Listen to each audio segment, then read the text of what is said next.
It's 3:30 in the morning. Most of the city is asleep. But I am heading to a small chai stall in Belapur. Famous for one thing, 12 रुपए की कड़क राजस्थानी चाय.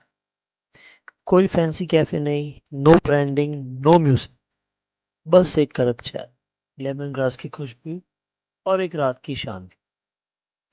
ये लोग चाय में असली लेमन ग्रास डालते हैं, एक हर्बल फ्लेवर जो हर सिप में फील होता है. एंड प्राइस सिर्फ 12 रुपए. I mean, seriously, guys.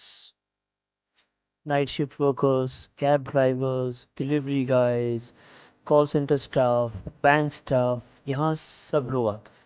Almost every day आते हैं. मैं भी शायद ऑलमोस्ट एवरी डे आता हूँ. मेरे लिए ये कोई लग्जरी से कम नहीं है. एक कप जो टेस्ट भी देता है और कंफर्ट भी. This is tea coffee for ever. See you in the next cup. Till then, subscribe.